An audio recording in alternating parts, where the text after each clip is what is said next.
Welcome back, scholars. This will be the second part of our introduction to the unit circle. Last time, we looked at how to determine the coordinates of key points along the unit circle. This time, we're going to define our trig functions using those coordinates along the circle. Let's get started. To recap from last time, we defined the unit circle as a circle centered on the origin with a radius of 1. The angle theta, shown with its vertex on the origin, will be 1 radian when arc S is equal to 1 radius length. We saw last time that the terminal side of angle theta has a length of 1 radius on the segment between the origin and the unit circle itself. If I draw a line perpendicular to the x-axis, I can create a right triangle with an acute base angle of theta. The height of that triangle will correspond to the y-coordinate of the point of intersection.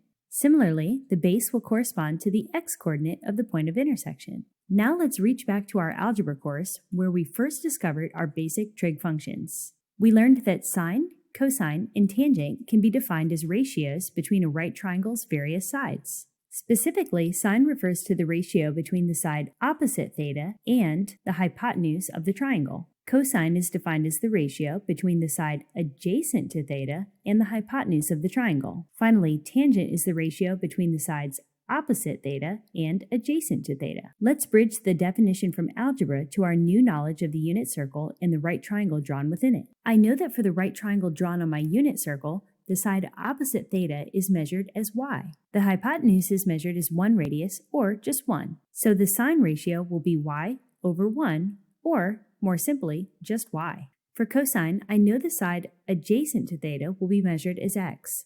The hypotenuse again is just 1 radius, or 1. The cosine ratio then will be x over 1, or just x. Finally, for tangent, I can name my opposite and adjacent sides as y over x. Side note, that resembles slope, doesn't it? Okay, so let's summarize here. The ordered pair xy doesn't just give us the position along the unit circle, it also gives us information about sine and cosine of theta. In simplest form, we can see that y equals sine theta and x equals cosine theta. This of course assumes that theta is the central angle of a unit circle intercepting the unit circle at the ordered pair xy. Let's talk now about our reciprocal trig functions, which may not be as familiar to you. Don't worry, they're very easy to work with. Cosecant, denoted with CSC, is simply the reciprocal of sine. Instead of opposite over hypotenuse, for cosecant, we'll have hypotenuse over the opposite side. Alternatively, we can write 1 over y, since the hypotenuse is 1 radius, and the height, y, denotes the opposite side. For secant, we're looking at the reciprocal of cosine, so this will be the hypotenuse over the adjacent side, or simplified 1 over x. 1 again referring to the radius length, and x referring to the adjacent side of our right triangle drawn on the unit circle. For cotangent, we'll have the adjacent side over the opposite side. That will be x over y, which is just the reciprocal of tangent. Before we practice a few examples, let's talk about the real number system and some potential restrictions or limitations we may encounter while using these functions. In the real number system, we cannot divide by 0. There are a few positions along the unit circle where we encounter a coordinate of 0, specifically those on the quadrantal angles. That being said, there will be a few angles where one or more of our functions are not defined. That is, to evaluate them, we would need to divide by 0. Can you spot any situations where this may occur? Let's think about 1 or 2 of them. Notice that x equals 0 at 90 degrees, or 1/2 pi.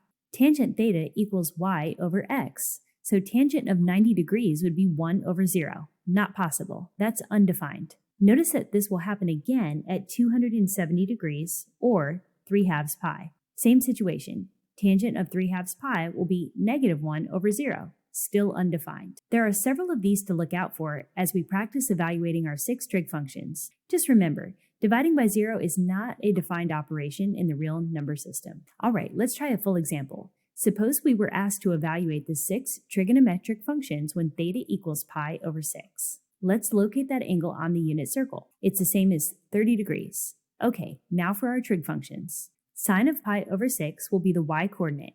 That's 1/2. Cosine of pi over 6 will be the x-coordinate. That's the square root of 3 over 2. Tangent of pi over 6 will be y over x. so that's 1/2 over square root of 3 over 2. After rationalizing the denominator, this should end up being root 3 over 3. Next up is cosecant. That's the reciprocal of sine, so 1 over 1/2, or just 2. Then we have secant. That's the reciprocal of cosine, so 2 over root 3. We rationalize this one as well, and that will be 2 root 3 over 3. Last, we have cotangent, the reciprocal of tangent, so that will be 3 over root 3. Rationalizing one more time, we have just the square root of 3.